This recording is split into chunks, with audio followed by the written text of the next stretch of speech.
Good morning students. मैं हूँ आपकी बायोलॉजी की टीचर निवेदिता सक्सेना। आज हम पढ़ेंगे 12th class 7 chapters evolution. Then now evolution यानी विकास। जे विकास हम चूंकि बात कर रहे हैं यहाँ विकास की, ठीक है, किसके विकास की? पृथ्वी। अब हमको जो पृथ्वी के विकास की बात कर रहे हैं तो हम बायोलॉजी के हैं, हम बायोलॉजी के स्टूडेंट्स हैं। तो प्यारे प्यारे बच्चों, हमको बात करनी है कि लाइफ का ओरिजिन पृथ्वी पर कैसे हुआ, ठीक है। तो इसके ऊपर क्या है, काफी सारे मत, चाहे रिलीजियस से रिलेटेड हो, चाहे साइंटिस्ट से रिलेटेड हो, हजारों मत यानी हजारों हाइपोथेसिस, क्या कहना चाहिए, एक्सपेरिमेंटल प्रूफ यहाँ पर मिले। क्योंकि एक चीज ये भी है कि 40 बिलियन ईयर्स पहले इस पृथ्वी की डेवलपमेंट हुई ना, पृथ्वी बनी। उसमें लेमार्के और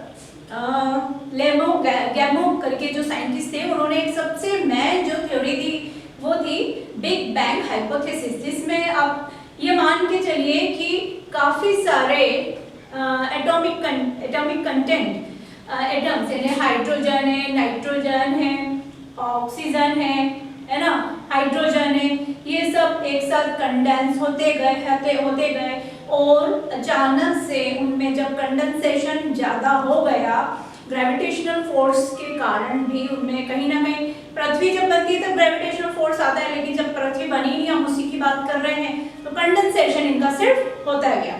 अब इस कंडेंसेशन के बाद अचानक से ब्लास्ट हुआ। उस ब्लास्ट से सारे के सारे मॉलिक्यूल्स, या ये कहना चाहिए ये स्टार्स वगैरह, ये सब डेवलप हुए उसी ब्लास्ट से।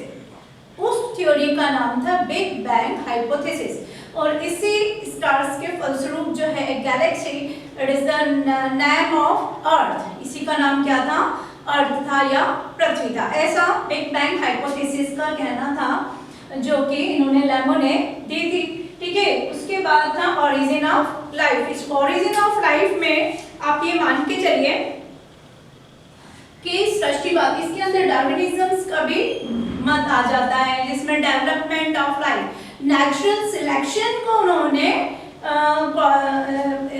मतलब कहना चाहिए विशिष्टता प्रदान करी। नेचुरल सिलेक्शन यानी कि प्रकृति के अनुसार बढ़ते जाना। उसमें एक चीज ये भी आती है कि जिस चीज का यूज आप ज्यादा करेंगे वो डेवलपमेंट उसका उतना ज्यादा होता जाएगा। जैसे आपने देखा भी था, उसमें ह्यूमन का जो डेवलपमेंट है, कई आप चार्ट्स में या पिक्चर्स में देखते आए हो, उसमें आपको देखने को मिला ही है, तो होता गया। और फिर नेचुरल सिलेक्शन जो इनका बुक था वो काफी मान्य भी किया गया।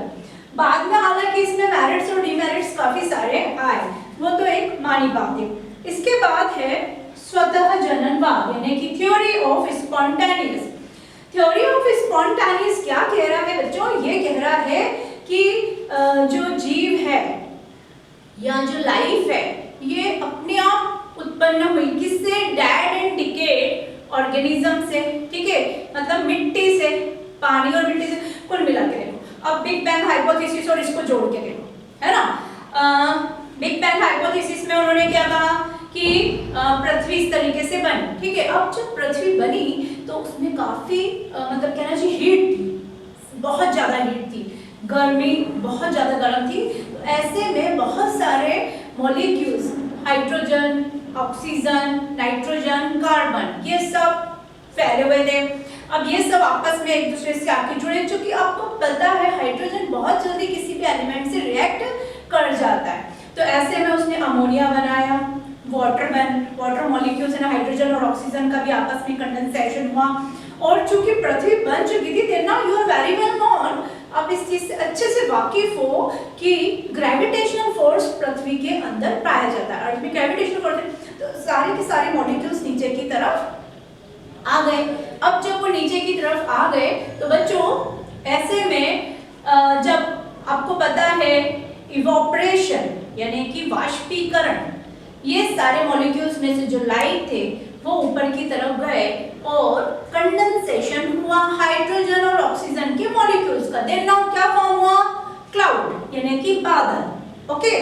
अब इन बादलों से बारिश होना शुरू हुई, ठीक है। ये बारिश होती गई हजारों वर्षों तक होती रही। ये जो समुद्र है, बड़ी बड़ी जो गड्ढे हैं जिन्हें आपने नाम दिया समुद्र है, नदियां हैं, या ये सब इसी से डेवलप हुआ है। ठीक है, समुद्र कैसे डेवलप हुए? ये इसी से ही तो डेवलप हुए, जो काफी बड़े बड़े गड्ढे ये ओशंस में कन्वर्ट हो गए।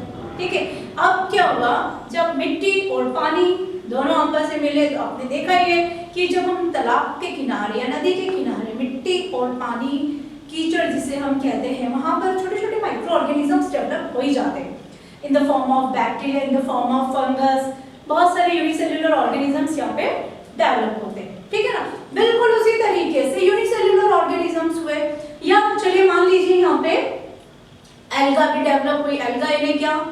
शैवाल। ठीक है ना, फिर आपको ये भी पता है कि सेल्स मतलब जो लाइफ है एक समय के बाद खत्म भी होती है, खत्म होती है मतलब it is converted into another form. ठीक है ना, हम ये नहीं कह सकते हैं साइंस की डेफिनेशन में कि कोई चीज का जन्म हुआ है और वो मर गया है। हम ये कहते हैं वो इस फॉर्म से उस फॉर्म में कन्वर्ट होके बना और अनदर फॉर्म में खत्म हो गया। ठीक है ना, the life is converted into one form to another form, ये है हमारी डेफिनेशन। और इसके बीच का जो सफर है ये कहलाता है लाइफ, यानी कि जीवन। मतलब जन्म से लेके मृत्यु के बीच का सफर क्या कहलाएगा? लाइफ। Is it clear? तो बिल्कुल वैसे का वैसे ही जब ये छोटे छोटे माइक्रो ऑर्गेनिजम्स मिट्टी में या पानी में डेवलप हुए और खत्म हुए। ठीक है, जब भी कोई चीज ऐसे ही जैसे कोई जानवर है या कोई भी प्लांट्स है ऐसे ही डेड हो जाता है, गिर जाता है, खत्म हो जाता है, क्या होता है? डिकम्पोजिशन होता है। डिकम्पोजिशन यानी क्या? अपघटन। अपघटन यानी क्या? सड़ना या गलना। ठीक है, अब आप देख लीजिए, आप किसी भी ऐसे डेड ऑर्गेनिजम्स के पास से निकलेंगे तो क्या होगा? स्मेल आएगी ना। वही स्मेल क्या है? डेवलप कर रही है माइक्रो ऑर्गेनिजम्स को। मतलब क्या हुआ? ऑटोमेटिक यानी स्वतः अपने आप स्पॉन्टेनियस फॉर्म में लाइफ बना। Is it clear?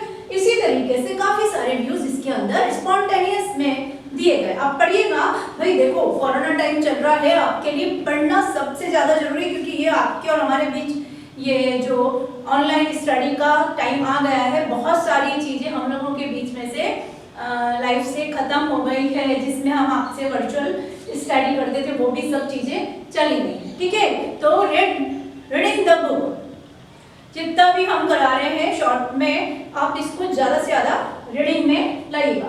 After this theory of biogenesis. Theory of biogenesis जो है ये रेड्डी ने, फ्रांसिस्को रेड्डी करके जो साइंटिस्ट थे, उन्होंने कहा बायोजेनेसिस यानी कि एक जीव से दूसरे जीव की अपने आप उत्पत्ति होना।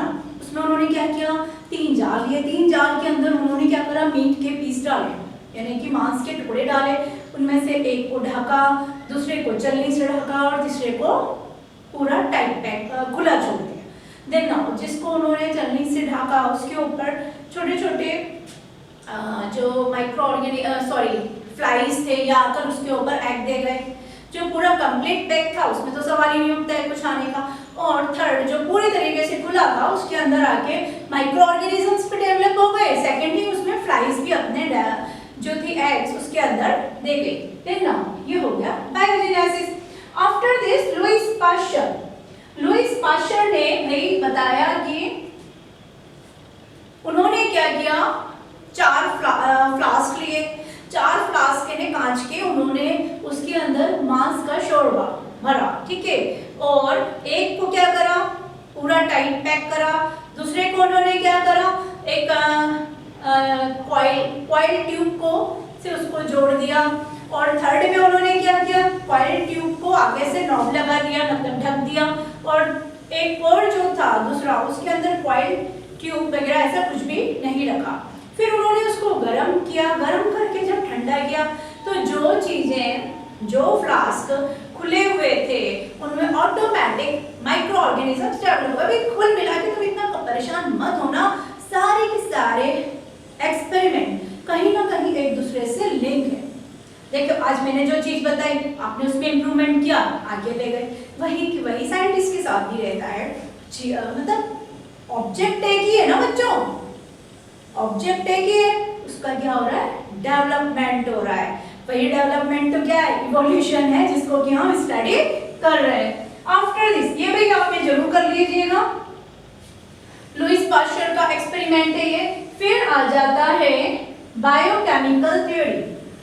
Biochemical, what is the meaning? It is the meaning of inorganic substances से लाइफ का डेवलपमेंट होना। इनऑर्गेनिक सब्सटेंसेस में कौन आ जाएगा, मीथेन आ जाएगा, अमोनिया आ जाएगा, वाटर आ जाएगा, हाइड्रोजन आ जाएगा। ये किसने दिया था? अलेक्जेंडर लेविन ओपेरा, ठीक है। इन्होंने 1894 टू 1918 में इसको दिया था, ये अपना मत दिया था। इसमें इसके लिए उन्होंने एक बुक भी लिखी थी जिसका नाम था ओरिजिन ऑफ लाइफ। ये जरूर आप बुक्स के नाम वगैरह याद करिएगा, सन भी थोड़ा सा देख लीजिएगा, क्योंकि आपके जो कॉम्पिटिटिव एग्जाम्स है उसमें भी पूछा जा सकता है और आपकी मैथ एग्जाम्स में भी आपसे पूछा जा सकता है कि भाई इन साइंटिस्ट ने कौन सी बुक लिखी थी, तो आप बता सकते हैं भाई ओरिजिन ऑफ लाइफ लिखी थी, ठीक है। अब उन्होंने ये कहा ओरिजिन ऑफ लाइफ, इसके अंदर उन्होंने जो था इस चीज को बहुत अच्छे से एक्सप्लेन किया। उन्होंने ये भी बताया, वही चीज जो मैं आपको बता रही हूँ, उन्होंने भी इसी चीज को कहा कि जितने भी इनऑर्गेनिक सब्सटेंसेस हैं उन्हीं से ही किसका डेवलपमेंट हुआ है, लाइफ का डेवलपमेंट हुआ है। उसके लिए उन्होंने एक्सपेरिमेंट्स किए। भाई आपको उन्होंने ये बताया कि RNA, DNA, protein molecules, carbohydrate, इनसे मिलकर जो है लाइफ का डेवलपमेंट हुआ। उन प्रोटीन मॉलिक्यूल्स के काफी सारे मॉलिक्यूल्स एक साथ मिल गए और उनके ऊपर अदर मॉलिक्यूल्स भी आ गए, तो एक बड़ा सा पेंट स्वरूप बन गया जिसको नाम दिया कोएजरवेट्स। नाउ बच्चों, coacervates is a very important topic, आपसे एनी हाउ ये किसी भी फॉर्म में पूछा जा सकता है, तो इसको आप रेडी कर लीजिएगा। What is कोएजरवेट्स?